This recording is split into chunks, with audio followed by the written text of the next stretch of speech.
31వ కీర్తనలో 23వ వాక్యములో ఒక మాట రాయబడి ఉంది. తల్లి, యెహోవా భక్తులారా, మీరందరూ ఆయనను ప్రేమించుడి. యెహోవా విశ్వాసులను కాపాడును.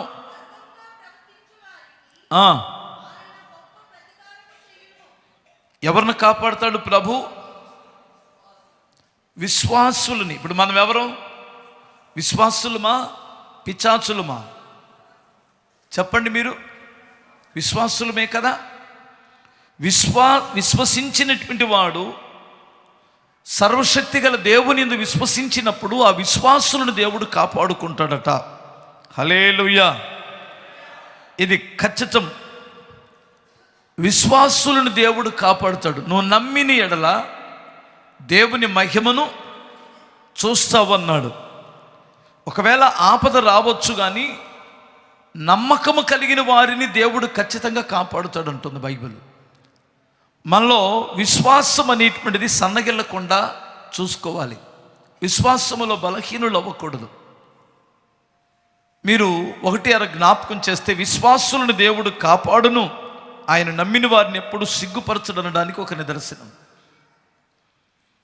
బేతనియాకి ప్రభువారు పలుమార్లు వచ్చి వెళ్తూ ఉండేవాడు.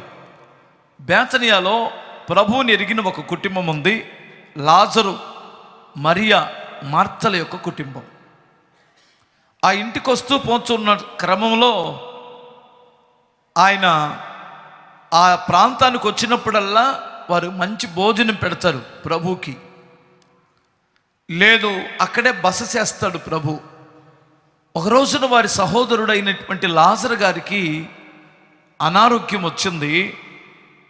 అనారోగ్యం వచ్చి బాధపడుతున్నప్పుడు ప్రభువుకి కబురు పంపించారు. ప్రభు ఉన్న స్థలంలోనే ఆయనకున్న బిజీలో కాస్తంత లేట్ అయింది. హల్లెలూయా. లేట్ అయిపోయింది. ఆయన రావడానికి సిద్ధ మనసుతోనే ఉన్నారు, కానీ లేట్ అయిపోయింది. 4 రోజులు. దీన్ని బట్టి చూస్తే సేవకులమైన మాకు లేట్లు అవ్వంటారా? హల్లెలూయా. ఒక్కసారి ఆలోచించండి. ఎందుకు? తిని త్రాగి ప్రశాంతంగా రెస్ట్ తీసుకుంటుంటే లేట్ అవుతుందా? నీకేం ఒక్క పని ఉంటుంది. సేవకునికి బోల్డన్ని పనులు ఉంటాయి. బోల్డంత మందిని సంతోషపరచాలి. బోల్డని ఎన్నో ఇళ్ళకి వెళ్ళాలి. ఎంతోమందికి ఇళ్ళకి వెళ్ళాలి. వారికి ప్రార్థనలు చేయాలి. మీటింగులకి వెళ్ళాలి. నిద్ర ఉండదు. నీకు సంవత్సరానికో 2 సంవత్సరాలకు ఒకసారి మీ ఇంట్లో ఏదో ఒక కార్యక్రమాన్ని పెట్టుకుంటావు. దానికి అడావుడి, గందరగోళం, ఎడావుడి, అటు ఇటు గెంతులేస్తూ ఉంటావు. కానీ మాకేమో కుదరదు. లేట్ అవ్వడం వలన ఖచ్చితంగా సనుగుడు వస్తుంది. మహానుభావులు ఎవరో కొంతమంది సనగరు, కానీ ఎక్కువ మంది సనిగే బ్యాచే ఉంటుంది. ఎక్కువ మంది అపార్థం చేసుకొని వెంటనే మాటలు జారేటువంటి వారు కూడా ఉంటారు. వెంటనే మాటలు జారేటువంటి వారు ఉంటారు. అది ఎంత మాత్రం విశ్వాసులకు తగినటువంటిది కాదు. విశ్వాసులకు తగినటువంటి పద్ధతి అది కాదు. పైపెచ్చు కొత్తగా వచ్చినటువంటి వారికన్నా భయం ఉంటుందేమో, కానీ సీనియర్ మోస్ట్ ముదిరిపోయినటువంటి వాళ్ళకి అసలే భయం ఉండదు. అందుకనే వాళ్ళు చూడండి, వీళ్ళు రేజ్ అవుతూ ఉంటారు, వాళ్ళు డౌన్ అవుతూ ఉంటారు. కొత్త విశ్వాసులు అలా ఆశీర్వాదములో కానీ ఆధ్యాత్మికమైన స్థితిలో కానీ అలా రేజ్ అవుతుంటే, కొంతమంది పాతవారు అలా డౌన్ అవుతుంటారు. కొంతమంది, అందరూ కాదు. అందరు పాతవారు డౌన్ అవుతారని కాదు. ఎందుకంటే ఎప్పుడైతే వాళ్ళ దేవుని భయం ఉండదో అలా డౌన్ అవ్వడానికి అవకాశం ఉంది. యేసు ప్రభు వారు లేట్ చేసి 4 రోజుల తర్వాత వచ్చాడు. అప్పటికే ఆయన చనిపోయి పాతిపెట్టబడ్డాడు. పాతిపెట్టబడినప్పుడు ఆయన వచ్చిన వెంటనే మరియా, మార్తలు ముందు మార్త పరిగెత్తుకుంటూ వెళ్ళి ఆయన పాదాల మీద పడి ఏడ్చి, ప్రభువా, నీవు ఇక్కడ ఉన్న ఎడల మా సహోదరుడు చనిపోయి ఉండేవాడు కాదు అని ఏడ్చింది. అప్పుడు ప్రభు ఏమన్నాడంటే, మార్త, నమ్మితే నువ్వు దేవుని మహిమను చూస్తావన్నాడు. హల్లెలూయా చెప్పగలరా? ఇంకేం మహిమ? జరిగిపోవాల్సిందంతా జరిగిపోయింది కదా, చనిపోయాడు కదా. కాదు, పునరుద్ధానము జీవము నేనే, నా యందు విశ్వాసం ఉంచిన వాడు చనిపోయినను తిరిగి లేచును అన్నాడు. అప్పుడు ఏమేమంటదంటే, ప్రభు అది తెలుసు నాకు, కానీ ఇప్పుడు కాదు, మృతులు పునరుద్ధానులు అవుతున్నప్పుడు, మీ రెండవ రాకడలో పరిశుద్ధులు వస్తున్నప్పుడు, అప్పుడు నా సహోదరుడు లేస్తాడు, ఇప్పుడు కుళ్ళిపోయాడు అని చెప్పింది. ప్రభువుకు ఆ మాట నచ్చలేదు. సరే, ఆ శవాన్ని ఎక్కడుంచారో అక్కడికి వెళ్దామా అని అంటే, సరే చూపిస్తానని వెళ్ళింది. వెళ్ళిన తర్వాత తన శిష్యులతో ప్రభు ఏమన్నాడంటే, ఆ సమాధి రాయిని దొర్లించండి పక్కకన్నాడు. వెంటనే మార్త అందుకొని ఏమంటుందంటే, ప్రభువా, ఇప్పటికి 4 రోజులైంది, శవం కుళ్ళిపోయి వాసన వస్తుంది, కంపు కొడుతుంది అన్నాడు అని చెప్పింది. అంతే కదా చెప్పింది. ఇప్పుడు వెంటనే యేసు ప్రభు శిష్యులు రాయి దొర్లించారా, సందేహించారా? హల్లెలూయా, స్తోత్రం చెప్పగలరా? దేవుడు ఒక కార్యాన్ని చేయాలి అంటే ఆ కార్యానికి మనం కూడా సహకారులుగా ఉండి మన విశ్వాసాన్ని దేవుని సన్నిధిలో కనపరుచుకోవాలి. ఆమె నమ్మినా నమ్మకపోయినా ఇక్కడ శిష్యులు నమ్ముతున్నారు. దేవుడు ఒక మాట చెప్పాడు అంటే దాన్ని ఖచ్చితంగా చేస్తాడు. దొర్లించమన్నాడు, దొర్లించేస్తాం. హల్లెలూయా.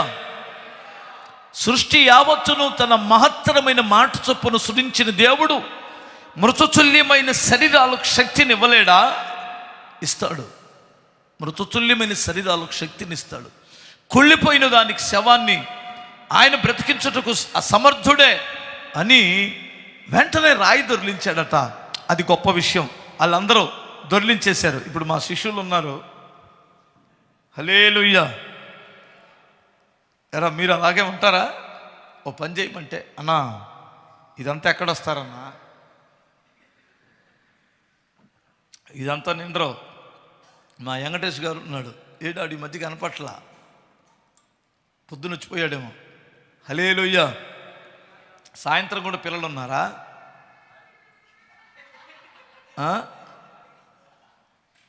ఎడికి? హల్లెలూయా. ఆడైతే పూర్తిగా ఈ పట్టలు కానీ కుర్చీలు కానీ వేయడం, ఒకవేళ ఇవ్వడం వేసినా వేయనివ్వడం. ఎందుకంటే తర్వాత వేసుకోవచ్చులే, పొద్దు వేసామంటే మళ్ళీ తీయాలి కదా.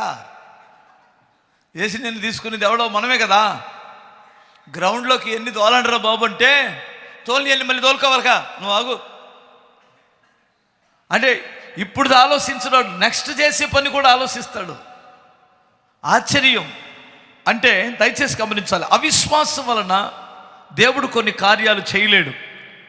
నువ్వు విశ్వసించినప్పుడు ఆరు ఎప్పుడైతే విశ్వాసంతో రాయి దొర్లించాడో ప్రభు పిలిచాడట, లాజరు బయటికి రాని. హల్లెలూయా. కంపు కొట్టే శరీరం నిజంగా చెప్పాలంటే జీవముతో నింపబడిందండి. హల్లెలూయా. కుళ్ళిపోయిన కళ్ళుకు బలం వచ్చినాయి, కుళ్ళిపోయిన గుండెకి బలం వచ్చింది, కుళ్ళిపోయిన లివర్ బాగుపడింది, కుళ్ళిపోయిన ప్రేగులు శుభ్రంగా మరలా జీవంతో నింపబడినవి. అతను సజీవుడుగా తిరిగి లేచి వచ్చాడట. ఇది కట్టుకథ కాదు.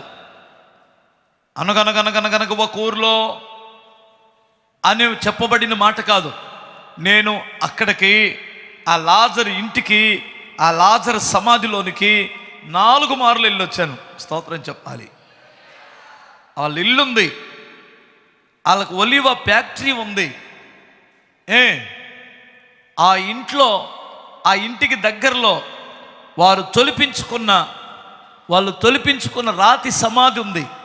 ఆ సమాధిలోనే పెట్టారు. ఇప్పుడు అది ఖాళీ సమాధిగా ఉంది. యేసు ప్రభు వారు చేసే ఏ పనైనా 2000 సంవత్సరాల క్రితం జరిగిన ఇది లాజరు యొక్క వంశస్థులు ఉన్నారు ఆ బేతనియలో ఇప్పటికీ. యేసు ప్రభు చేసింది నువ్వు నమ్మితే దేవుని కార్యాలను చూస్తావు. దేవుడు విశ్వసించిన వారి జీవితంలో వారిని కాపాడుతాడట. నువ్వు విశ్వసించు, నీ కుటుంబాన్ని కాపాడుతాడు, నీ పరువుని కాపాడుతాడు. నమ్ము. చాలామంది ప్రభువా నా పరువు ఏమైద్దో, నేను బజారు పాలవుతానేమో, నేను నా కుటుంబం పరిస్థితులు ఏమిటో, కోర్టులో ఉంది పరిస్థితి, నేను బజారు పాలవుతానేమో, బంధువుల్లో నా పరువు పోయిద్దేమో. నీ ప్రాణమునే కాదు నీ పరువుని దేవుడు కాపాడుతాడు. నీ పరువునే కాదు, యోబు ఇంటి చుట్టూ తనకు కలిగిన దాని చుట్టూ ఆయన కంచెనేసాడట. తన ఆస్తి చుట్టూ కంచె ఉంది, తన కుటుంబం చుట్టూ కంచె ఉంది. జీవం కలిగిన దేవుడిని నమ్ముకుని నువ్వు సిగ్గుపడవు. నువ్వెవరు నమ్మావు? నువ్వు చెప్పండి దేవునితో, ప్రభువా నిన్నే నమ్ముకున్నాను ప్రభువా, నీవు తప్ప నాకు నా జీవితంలో నా హృదయంలో ఇంకొక దేవుడికి చోటు లేదు, నీవే నా దేవుడివి, హల్లెలూయా, నీవే నా రక్షకుడివి అని నువ్వు చెప్పగలిగితే దేవుడు నీ ప్రాణమును మాత్రమే కాదు నీ కుటుంబాన్ని కాపాడుతాడు, నీ పరువును కాపాడుతాడు, నీ పిల్లలను కాపాడుతాడు దేవుడు. ఎందుకంటే నువ్వు విశ్వసించావు. స్తోత్రం చెప్పాలి. నమ్మదగిన దేవుడిని నమ్ముకున్నావు, నమ్ముకోదగిన దేవుడిని నమ్ముకున్నావు. అబ్రహాము దేవుడిని నమ్ముకున్నాడట. అతడు నిరీక్షణకు ఆధారము లేనప్పుడు నిరీక్షణ కలిగి నమ్మాడట. ఆ నమ్మకం విషయంలో ఎక్కడ కూడా తన నమ్మకం దెబ్బతినలేదు. వృద్ధాప్యములో కూడా ఆ నమ్మకం అలాగే ఉంచాడు. ఆ నమ్మకాన్ని బట్టి మృతతుల్యమైన తన శరీరమునకు శక్తినిచ్చి నిండు వృద్ధాప్యములో ఒక చక్కటి మగబిడ్డనిచ్చాడట. వారి కుటుంబాన్ని బజారు పాలు చేయలే దేవుడు, హల్లెలూయా. వారి నమ్మకాన్ని ఉమ్ము చేయలేదు. నువ్వు విశ్వసిస్తావా? నమ్మితే దేవుని కార్యాలను జరిగిస్తావు, దేవుని కార్యాలను చూస్తావు. హల్లెలూయా. 37వ కీర్తన 28వ వాక్యాన్ని చూద్దామా?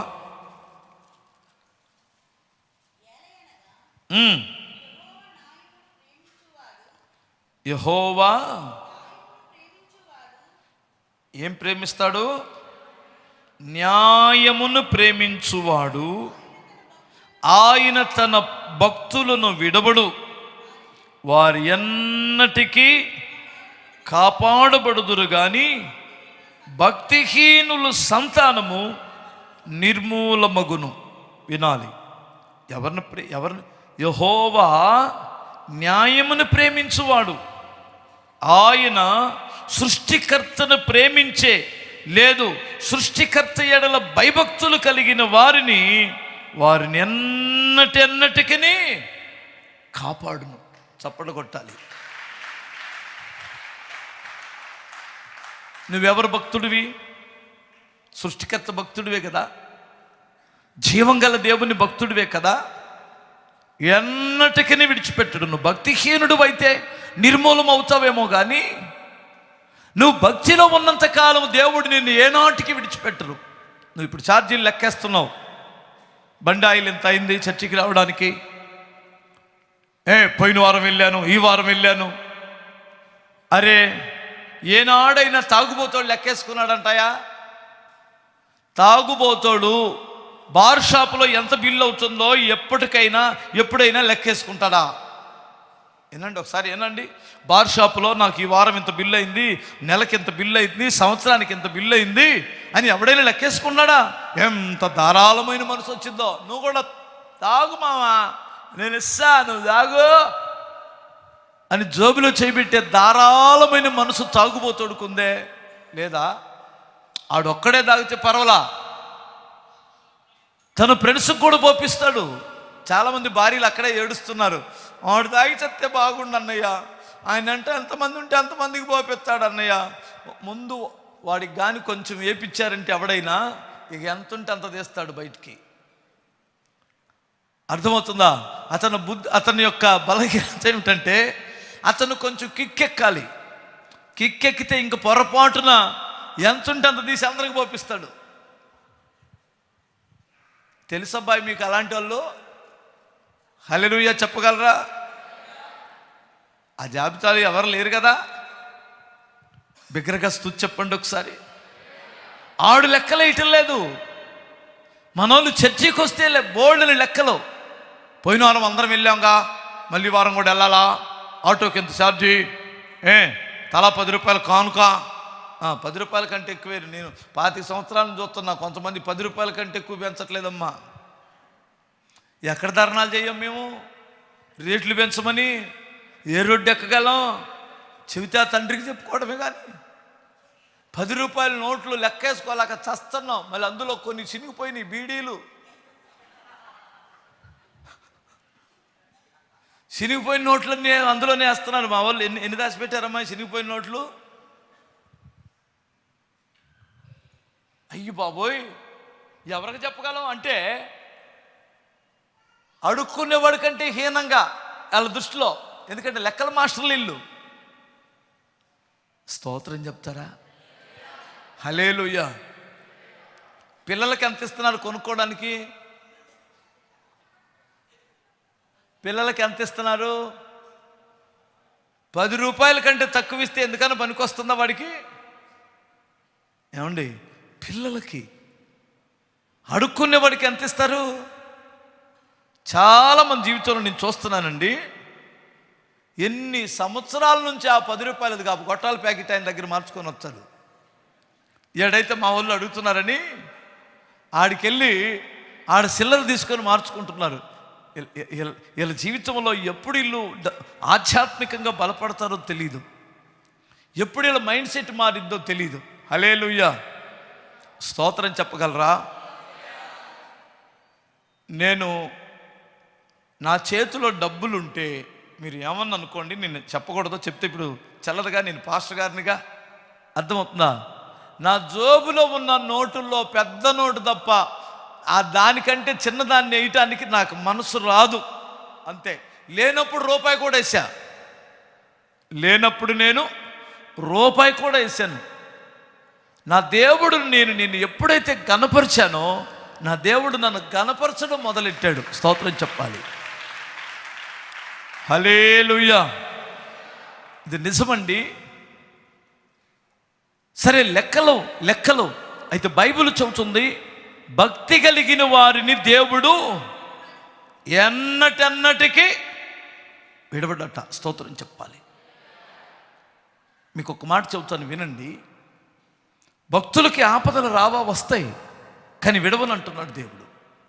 భక్తులకు ఆపదలు వస్తాయి, నేను కాపాడుతానంటాడు. ఎందుకు భక్తులకు ఆపదలు వస్తాయి? ఎందుకు భక్తులకు ఆపదలు వస్తాయి? సాతానుడు మన శత్రువుగా ఉన్నాడు కాబట్టి, మనల్ని ఎప్పుడు వాడు కృంగదీయటానికి, ఎప్పుడు బలహీనపరచడానికి ప్లాన్ చేస్తాడు కాబట్టి. ఎందుకంటే మన భక్తి సృష్టికర్తను పూజిస్తున్నాం, సృష్టిని కాదు మనం పూజిస్తుంది. ఆడెవడో దానియేలు కాలంలో రాజును తప్ప 30 రోజులు ఎవరిని ఆరాధించకూడదనే ఒక చట్టాన్ని చేశారు. ఆ చట్టంలో దానియేలు కూడా సంతకం చేసి ఇంటికి వచ్చాడు. యథావిధిగా తను యెరూషలేము వైపు తన కిటికీలు తెరిచి ప్రార్థనలో మోకరించి ప్రార్థన చేసుకున్నాడు. వాళ్ళు వచ్చి పట్టుకొని దానియేలుని రాజు దగ్గరికి తీసుకొని వెళ్ళారు. అయ్యా, మీ శాసనం ఇలా ఉంది, మీ చట్టం ఇలా చేశారు, ఇతను మరి ప్రార్థన చేస్తున్నాడు, ఏం చేయమంటారు అంటే, అయ్యో దానియేలు, ఈ 30 రోజులు ఆగొచ్చు కదయ్యా అన్నట్లు చూశాడు. కానీ 30 రోజులు కాదు ప్రభువా, నా దేవుడిని నిన్ను స్తుతించకుండా 3 రోజులు కూడా 3 గంటలు కూడా ఉండలేను నేను. ఆయన లేకుండా నేను బ్రతకలేను. మరి అయితే సింహాల బోన్లోకి వేసేస్తారు, తప్పదు, వేసేయండి. నాకు తెలిసే నేను ప్రార్థన చేసుకున్నాను. నన్ను చంపేస్తారనే సంగతి తెలుసు, నన్ను సింహాల బోన్లో వేస్తారనే సంగతి తెలుసు. అయినా నేను ప్రార్థన చేయకపోతే శారీరకంగా బ్రతుకుతాను. ప్రార్థన చేయకపోతే శారీరకంగా బ్రతుకుతాను, కానీ ప్రార్థన చేస్తే ఆత్మీయంగా బ్రతుకుతా. ఎటుగోడి శరీరం పోయేదే. అర్థమవుతుందా? ప్రార్థన చేయకపోతే నేను ఆత్మీయంగా చచ్చిపోతా. ప్రార్థన చేయకపోతే నేను ఆత్మీయంగా చచ్చిపోతాను. ప్రార్థన చేస్తే శారీరకంగా చచ్చిపోతా. నాకేది లాభం? శారీరకంగా చావడం మేలా, ఆత్మీయంగా చచ్చిపోవడం మేలా? శారీరకంగా చచ్చిపోవడమే నాకు మేలు. అందుకని నేను శారీరకంగా చచ్చిపోవడానికి నేను ప్రార్థన చేసుకున్నాను, మీరు నన్ను చంపేయండి అన్నాడు. ఆత్మీయంగా చచ్చుట కంటే శారీరకంగా చచ్చిపోవడం మేలు కదా నాకు. నేను భక్తి చేయకుండా ఎలా బ్రతకగలను? చర్చికి వెళ్ళకుండా నేను ఎలా బ్రతకగలను? ఆరాధించకుండా దేవుడిని నేను స్తుతించకుండా నేను ఎలా బ్రతకగలను? మీ ఇష్టం అని వాళ్ళకి అప్పగించుకున్నాడు శరీరాన్ని. తీసుకెళ్ళి సింహాల బోన్లో వేశారు. ఆ రాజుగారు ఆ రాత్రి నిద్రపోలా, భోజనం చేయలా, వాయిద్యాలు వాయించనివ్వలా. అతని చుట్టూ డ్యాన్సులు వేసేటువంటి స్త్రీలు ఉంటారు, వాళ్ళని ఏనివ్వలా. ఏమి అతనికి నెమ్మది లేదు. తెల్లారు గట్ల 4 అయింది టైం. వెంటనే తన రథాన్ని తీయమని రథమెక్కి తన సైనికుల్ని వెంటబెట్టుకొని సరాసరిగా సింహాల గుహ దగ్గరికి వెళ్ళిపోయాడు. వెళ్ళిపోయి ఆ తెల్లవారకు మునిపే రాజు గుహ దగ్గరికి వెళ్ళి ఏమంటాడంటే, దానియేలు, నిత్యము నువ్వు భక్తి కలిగి సేవిస్తున్న నీ దేవుడు నిన్ను కాపాడగలిగినా. స్తోత్రం చెప్పాలి ఒకసారి. నిత్యము, ఆదివారం లేదు, ఆదివారం నీకు జాబ్ పోయినా నువ్వు విడిచిపెట్టవు, చర్చిని ఆరాధన విడిచిపెట్టవు, భక్తిని విడిచిపెట్టవు. నువ్వు నా దేవుడే దేవుడు అంటున్నావు. నిత్యము నా దేవుడు తర్వాతే నేను, నా దేవుడే నాకు, నా దేవుడు తప్ప ఏరొక ఆధారం లేదు అంటున్నావే. ఆ దేవుడు నిన్ను రక్షించగలిగినా? ఆ మాట అంటున్నప్పుడు చుట్టూ ఉన్నటువంటి వారు ఏమనుకుంటారు మీరు చెప్పండి? రాజుకి మెంటలు వచ్చింది అనుకుంటారు. రాజుకి స్క్రూ లూజ్ అయినట్టుంది. ఆయన ఎప్పుడో మనం వేసాం, సంతకాడు వేసాం, రాత్రి 7-5-6 గంటలకు వేసాం, ఎప్పుడో అరిగిపోయి ఉంటుంది. తిని కూడా సింహాలు వాడి మాంసాన్ని అరిగించుకొని ఉంటాయి. ఇప్పుడు వెళ్ళి దానియేలు అని పిలుస్తాడు. మనోడికి ఏమైనా పిచ్చెక్కిందా అనుకొని ఉండొచ్చు. కానీ లోపల నుంచో స్వరం వినపడుతుంది, రాజు చిరంజీవగునుగాక, రాజు చిరకాలం జీవించునుగాక. నా దేవుని దృష్టికి నేను నిర్దోషిగా కనిపించాను. కొట్టు చప్పట్లో. భక్తి మాత్రమే కాదు బాబు, నేను ఆదివారపు ఆరాధనకు రావడమే కాదు, నిర్దోషిని. నా అంతరంగం నిర్దోషంగా ఉంది, నా ప్రవర్తన నిర్దోషంగా ఉంది. నేను దొంగ భక్తుడిని కాదు. ఎవరిని కాపాడుతాడో? భక్తులని. ఏ భక్తుల్ని? రియలు నిజమైన భక్తుడిని. నేను మనుషుల దృష్టికి నేరస్తుడిగా ఉన్నా, నా దేవుని దృష్టికి, నా హృదయాన్ని చూసిన నా తండ్రి, నేను నిర్దోషిగా కనిపించాను. ఒక్కసారి ఆగుదాం. మన భక్తి విషయంలో మనం నిర్దోషులమేనా? గుండెల మీద చేసుకొని చెప్పగలిగితే నీవు ఎలాంటి ఆపదలో ఉన్న దేవుడు నిన్ను కాపాడుతాడు. హల్లెలూయా. చేసే పిచ్చి పనులన్నీ చేసి దేవుడా నన్ను కాపాడొద్దు, నన్ను కాపాడు పేబువా, నన్ను ఎందుకు కాపాడలేదు అని అనొద్దు. నువ్వు రోషము కలిగిన భక్తి చెయ్యి, నువ్వు రోషము కలిగి బ్రతుకు. దేవుడు, నువ్వు సప్త సముద్రాలు అంటే నువ్వు అగాధ పంచుల్లో ఉన్నా దేవుడు నిన్ను అక్కడికి వచ్చి లేపుతాడు పైకి. అక్కడ చెప్పాడు చూడండి, తన దూత నంపి దేవుడు నన్ను రక్షించాడు. స్తోత్రం చెప్పాలి. తన దూతను పంపించి దేవుడు నన్ను కాపాడాడు అంటాడు. నువ్వెక్కడున్న దేవుని దూత నీకు తోడుంటుంది. యెహోవా యందు భయభక్తులు కలిగిన వారి చుట్టూ ఆయన దూతలు కావల ఉండి కాపాడునట. స్తోత్రం చెప్పాలి. నువ్వే స్థలంలోకి వెళ్ళిన దేవుడు నిన్ను కాపాడుతాడు. నువ్వెక్కడికి వెళ్ళిన దేవుడు కృప నీకు తోడు ఉంటుంది. ఎందుకంటే నువ్వు భక్తి కలిగినటువంటి వాడివి. నేను నా ఇంటి వారు యెహోవాను సేవిస్తాం. స్తోత్రం చెప్పగలరా? ఇప్పుడు చూడండి ప్రియులారా, మీరు గమనించండి. సీజనల్ భక్తిలో ఈ సీజన్లో చాలామంది భక్తులు కనిపిస్తుంటారు. అవునా? సీజన్లో భలే మంది మంచి మంచి మంచి భక్తులు భలే భక్తులు కనిపిస్తుంటారు. ఇప్పుడు ఇదేంటిది? Christmas season.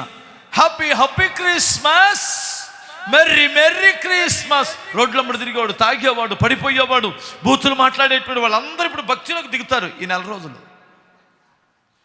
ఈ భక్తి కాదు, స్థిరమైన భక్తి. హల్లెలూయా. ఇప్పుడు చూడండి, ఎవడ పడితే వాడు ఇప్పుడు ఇది శుభోదయము, క్రీస్తు జన్మదినం, ఇది లోక కళ్యాణం, మేరీ పుణ్యదినం అంటే పాటలు ఎగతాలు చేయట్లేదమ్మా నేను. భక్తులు పాడుతుంటారు ఇప్పుడు, తాగుబోతు భక్తులు, చర్చికి వెళ్ళిన భక్తులు, ఏమండి గాలికి లేచిపోయే భక్తులు, వీళ్ళందరూ ఇప్పుడు వస్తారు. అవునా? హల్లెలూయా చెప్పగలరా? మీరు ఎక్కడికి వెళ్ళినా ఇప్పుడు లైటింగ్లు, ఏమండి అంగామాలు, కేకులు కట్ చేయించుకోవడాలు. నేను కొన్ని చోట్లకి వెళ్ళినప్పుడు పట్టు చీరలు, బంగారాలు, అసలు వాళ్ళ భక్తి, వాళ్ళ వ్యవహారం చూస్తుంటే నాకే ఏంటి మనం ఇలా అయిపోయామన్నట్టుంది. హల్లెలూయా. వాళ్ళ భక్తి మామూలుగా లేదు. వాళ్ళు అసలు ఎంత అసలు అబ్బో ఉట్టిపడుతుంది భక్తి. మీరు చూడు, ఉసూరుమంట.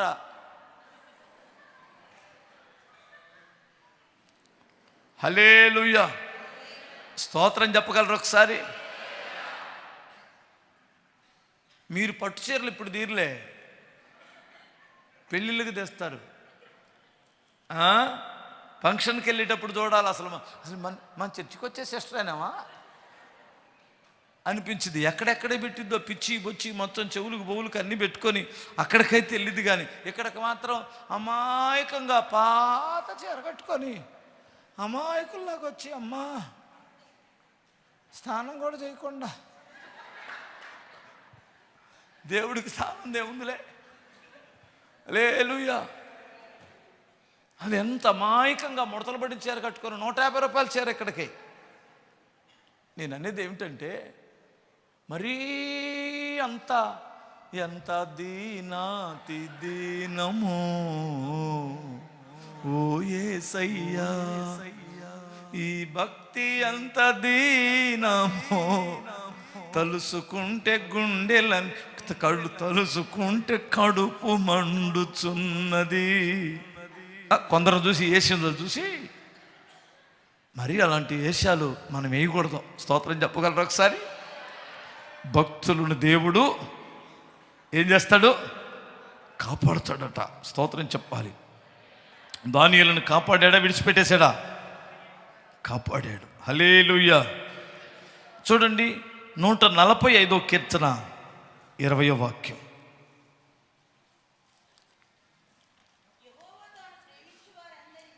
యెహోవా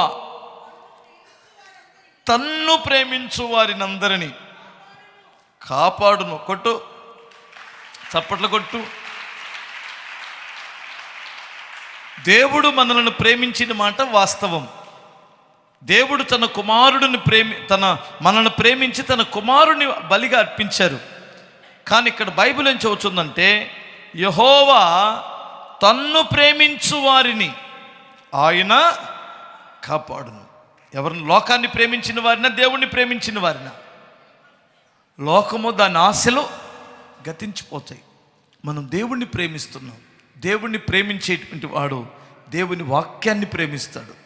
దేవుణ్ణి ప్రేమించేవాడు దేవుని పరిచర్యని ప్రేమిస్తాడు, పరిచర్యని ప్రేమిస్తాడు, సంఘాన్ని ప్రేమిస్తాడు, ఏమండి సేవకులను ప్రేమిస్తాడు.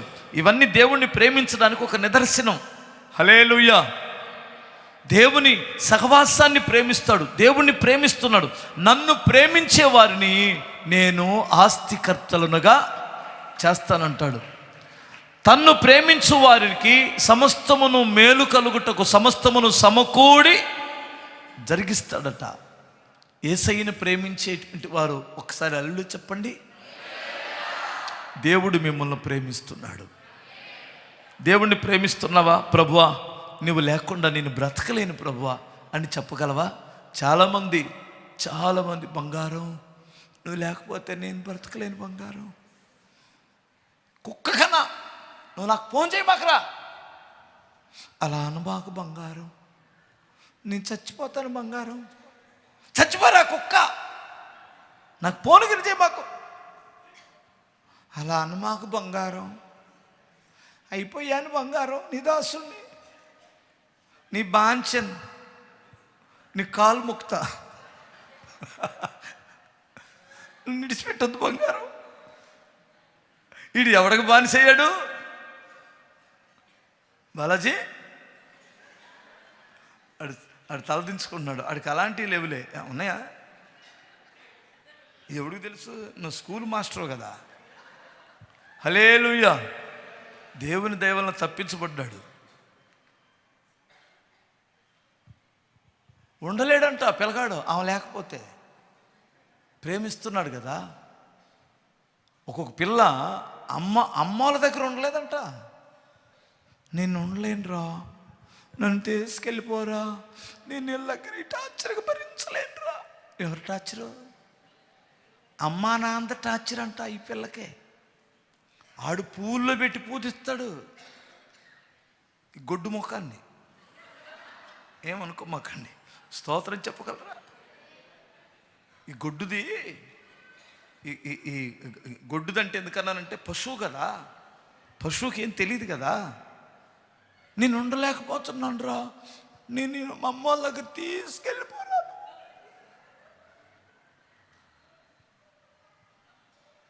నా బిడ్డ తీసుకెళ్ళి ఎక్కడోసారి నీ గొంతు నిలిపి చంపేస్తాడు. తెక్క కుదిరిద్ది. అందరూ అలా ఉండలే పాస్టర్ గారు, మీరంతా ప్రేమికులను అంత అన్యాయంగా మాట్లాడమాకండి. మేము కూడా డెవలప్ అయ్యాం. వాడు చంపిందాక మేము ఉంటామా? సాంబార్లు ఇసం పెట్టి చంపాం.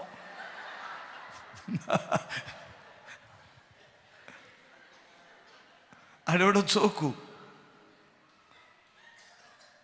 ఏమండి, నాకు పట్టుచీర కొనిచ్చాలి, నాకు నక్లీసు కొనిచ్చాలి.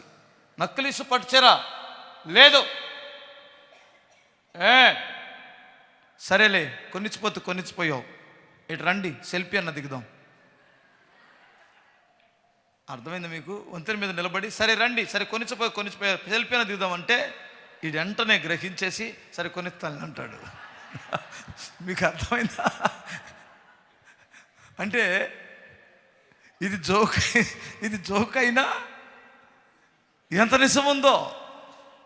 వీడికి పట్టపగలే చుక్కలు చూపించింది కొనిచ్చకపోతే.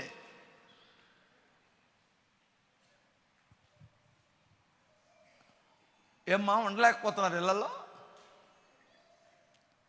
ఎవరిని ప్రేమించావు? సిగ్గుపడతావు. దేవుణ్ణి ప్రేమించు. స్తోత్రం చెప్పాలి.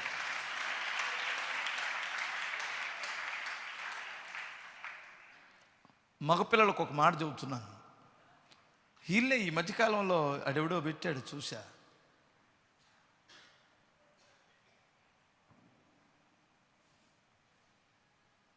ఆమె ఏదో డిమాండ్ చేస్తుంది భార్య, ఆడేమో వద్దంటాడు. ఇంట్లో ఏం పని చేయదు. ఆడే పెద్ద మనుషులకు చెబుతాను. ఎవరికి చెబుతావు? మంది అరేంజ్ మ్యారేజ్ కాదు, ప్రేమ పెళ్ళి. అదేంటి అయితే చెప్పరా? ఎవరికి చెప్పుకుంటావు? మన ఇద్దరం ప్రేమించి పెళ్లి చేసుకున్నాం. నువ్వు కానీ ప్రేమించి పెళ్లి చేసుకోకపోతే అరేంజ్ మ్యారేజ్ అయితే పొద్దుగుకులు మీ అమ్మ మా అమ్మకు ఫోన్ చేసి మీ అమ్మాయి సరిగ్గా పని చేయట్లేదు, పొద్దున్నే లేవట్లేదు, పొద్దున్నే పని చేయట్లేదు అని చెప్పిద్ది. ఇప్పుడు ఎవరికి చెప్తావు? అర్థమైందా మీకు? అర్థం కాకుండా తెలుసుకొని చూస్తున్నారా? ఇప్పుడు ఎవరికి చెప్పింది మీ అమ్మ? నీకు నేను, నాకు నీవు, నీ బూడిది బొంగరకెత్తానట ఆ పిల్ల.